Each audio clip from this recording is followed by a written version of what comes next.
జనం టీవీ శంకర్.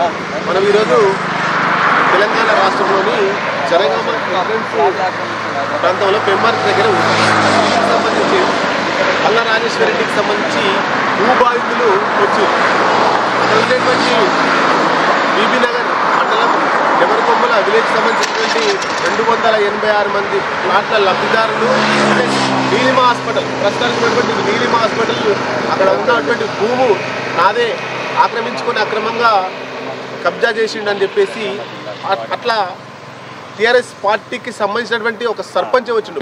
ఈరోజు ఇక్కడ జనగామ వచ్చి ఇక్కడ ప్రచారం చేసి ఆయన ఎమ్మెల్యేకు పల్లా రాజేశ్వర రెడ్డి గారు జరిగిన అన్యాయం గురించి నేను ఈరోజు జనగామ కాన్స్టిట్యున్సీకి వచ్చి నా బాధ చెప్పుకోవాలని నేను ఇక్కడికి వచ్చిన.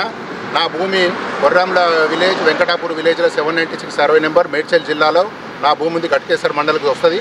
దాంట్లో 11 ఎకరాల 20 గుంటలు మరి నా సర్వే నెంబర్కు ఇక నా భూమికి సంబంధించిన కాగితాలు కూడా అన్ని క్లియర్గా ఉన్నాయి. అన్నీ తీసుకొచ్చినాం. 11 ఎకరాల 20 గుంటల భూమికి కానీ మరి 7 ఎకరాలు కొనుక్కొని 4 ఎకరాల 20 గుంటలు కాంపౌండ్ వాల్ పెట్టుకొని కబ్జా చేసిండు. ఎన్నిసార్లు పోయి అడిగినా మరి రేపు సెటిల్ చేస్తాము, రేపు కొనుక్కుంటాము, ఎల్లుండి కొనుక్కుంటామని చెప్పి పెండింగ్ పెట్టుకుంటూ భూమి మొత్తం పొజిషన్ తీసుకొని మరి ఎన్నిసార్లు ఇంటికి కూడా పోయినాము. పోతే అపాయింట్మెంట్ తీసుకొని రావాలి. మళ్ళీ అక్కడ ఏదైతే 5-6 కోట్ల పోయే భూమిని నాకు కోటికి ఇస్తావా 2 కోట్లకి ఇస్తావా అని చెప్పి ఆయన అడగడం జరుగుతుంది. నేను చెప్పిన నేను ఎందుకు ఇస్తాను, నా భూమి నా పక్కకి ఇస్తా అని చెప్పి ఆ రోజు నేను చెప్పి ఈరోజు ఆడిపోతే మధుకర్ రెడ్డి అంటే ఆయన తీసుకుపోయి నీ భూమి పొజిషన్ లేదు, ఎక్కడ ఉంటావు, ఏం చేసుకోపో అని చెప్పి అన్న విధంగా మాట్లాడిండు. మరి నేను ఆ రోజు కూడా ప్రెస్ క్లబ్లో ఏర్పాటు ప్రెస్ క్లబ్ హైదరాబాద్లో కూడా ఖైరతాబాద్లో ప్రెస్ మీట్ పెట్టి చెప్పడం జరిగింది. ఈనాడు ఇంకా వేరే లీడింగ్ పేపర్లో కూడా చాలా పెట్టి నా వాయిస్ ఇచ్చిన ఎక్కడ రాకుండా చేసుకుంటుండో. మరి ఇంత పెద్ద కాలేజీలు కట్టుకుంటూ మరి ఎక్కడ కూడా పర్మిషన్లు తీసుకోకుండా ఒక 2,000-4,000 డిస్కౌంట్ ఇవ్వడంలో అటువంటి భూములు పేదల భూములు తీసుకొని మరి కాలేజీలు నిర్మించుకొని హైదరాబాద్ చుట్టుపక్కల ఎక్కడ కూడా భూములు లేవు తీసుకొచ్చి చూడు ఆ పక్కకు జరుగుడు లేవట్లైన భూములకు జరిగి మమ్మల్ని ఇబ్బంది పెడుతుండు. మరి నీ విషయం మీద పోయి హైకోర్టుకు పోయినా మరి స్టేటస్ కో ఆర్డర్ తీసుకొచ్చిన ఢిల్లీ ప్రెస్ కౌన్సిల్ పోయినా అక్కడ కూడా నాకు సంబంధించిన భూ కాగితాలు చూపించిన నా దాంట్లోకి రోడ్ వేసుకొని పోతుండు.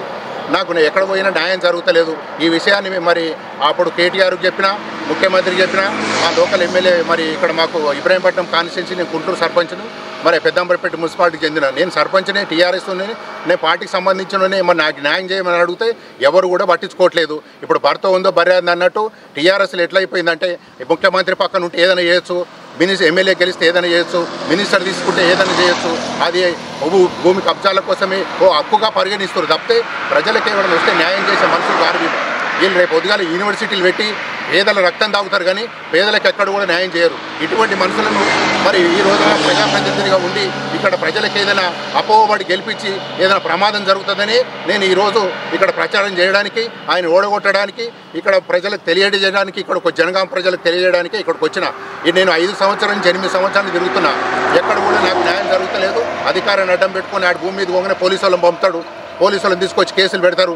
మరి ఈ రకంగా ప్రజలను, పోలీసులను మరి ముఖ్యమంత్రి పక్క నుండి వాడుకొని మరి లక్షల కోట్లు లోన్లు తీసుకొని ఆ పేపర్ల మీద కాగితాల మీద మరి పేపర్లు చేసుకొని లోన్లు తీసుకొని మరి ఆ 100 కోట్లు సంపాదించుకొని ఎవరిని కూడా పేద ప్రజలు రక్తం తాగుతూ పేద ప్రజల ఫీజులను తీసుకొని యూనివర్సిటీలు ఏర్పాటు చేసుకొని మరి ఎవరికి కూడా అందుబాటు లేకుండా పోయే వ్యక్తులు వీళ్ళకి అధికారం కావాలి, పైసలు ఎక్కువైనాయి, 100 కోట్లు పెట్టాలి, ప్రజాప్రతినిధులు గెలవాలి, మంది భూమిలో కబ్జాలు పెట్టాలి. ఈ విషయాన్ని తెలియజేయడానికే ఈరోజు నేను జనగామకు రావడం జరిగింది. మరి పెద్ద ఎత్తున నాకు తెలిసిన మొత్తం ఎక్కడెక్కడ మీడియా కానీ మనుషులు కానీ ఎక్కడైనా ప్రచారం చేస్తా ఈయన ఓడగొట్టి ఇటువంటి గెలవద్దని ప్రచారం చేయడానికే ఈరోజు జనగామ ప్రజలకు తెలియడానికి జనగామకు రావడం జరిగింది. మా యొక్క ఈ ప్లాట్ ఓనర్లందరికీ కూడా ప్రతిపక్ష పార్టీలందరూ కూడా మాకు సపోర్ట్ చేసి మా యొక్క ప్లాట్ ఓనర్లను కాపాడవలసిందిగా మిగతా ప్రతిపక్ష పార్టీలందరికీ కూడా దండం పెట్టి వేడుకుంటున్నాము. ఓడించండి, ఓడించండి, ఓడించండి, ఓడించండి, ఓడించండి, ఓడించండి.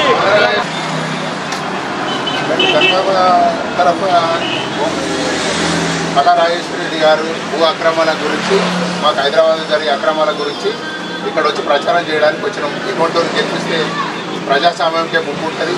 మరి ఏదైతే ఈ భూ కబ్జాలను గెలిపిస్తే రానున్న కాలంలో కూడా మరి యూనివర్సిటీలు స్థాపించుకుంటారు, మరి వేరే రకంగా మరి ప్రజలను ఇబ్బంది పెట్టే మనుషులు కాబట్టి మీరు ఓటు వేయొద్దు అని చెప్పి ఈ రకంగా మరి జనగామ మొత్తం తిరుగుతున్నాం. మీరు అందులో భాగంగానే పల్లారాజేశ్వర రెడ్డి గారికి ఓటు వేయొద్దని అందరికీ సవినయంగా వినియోగించుకుంటూ అతను అత్యధిక మెజార్టీతో ఓడగొట్టాలని ఇక్కడ తిరుగుతున్నాం. కారు గుర్తు ఓటేస్తే మేము చనిపోతాం, ప్లాట్ ఓనర్లు అందరూ చచ్చిపోతారు. ఆయన సీఎం మనిషిని అని చెప్పి తప్పు డాక్యుమెంట్లు ఆయన యూనివర్సిటీలు పెట్టి యూనివర్సిటీకి 100 ఎకరాలు కావాలట. ఆ 100 ఎకరాల కోసం మా యొక్క 16 ఎకరాల భూమిని ఆక్రమిస్తున్నాడు. దయచేసి మీరు ఓట్లేకి మీకు దండం పెడతాం. అలాంటి వ్యక్తులకు ఓట్లేస్తే మాత్రం మేము చచ్చిపోతాం. కొంచెం బడికి బీబీ నగర్ మండలం నుంచి కొంచెం నెంబర్ ఈ దగ్గర బీఆర్ఎస్ అభ్యర్థిగా నిలబడే పల్లారాజేశ్వర రెడ్డి ఆ ప్రాంతం అన్యాయంగా ఆక్రమించారు. మీరు కనుక అతను ఓటేస్తే మేము చచ్చిపోతాం. దయచేసి అలాంటి సూపర్ చేయడానికి ఓటేస్తే కథమే ఈ భూములు ఉన్నాయి ఆక్రమిస్తాడు మొత్తం. దయచేసి అతను ఓటేస్తే మేము చచ్చిపోతాం. మేము ఆత్మహత్యలు పల్లారాజేశ్వర రెడ్డి బాగుంటుంది. ఆయన ఓటు వేయొద్దని ఇక్కడ పంచాయతీ చేయించుకుంటాము. దయచేసి మాకు మేము హైదరాబాద్లో పూర్తిస్థాయి మాకు చాలా ఇబ్బంది పెట్టుకోండి. ఆయన ఓటు వేయొద్దని జనగామ ప్రజలు జరుపుకుని ప్రచారం చేయడానికి నమస్కారం. ఆయన ఓటు వేయొద్దని నమస్కారం.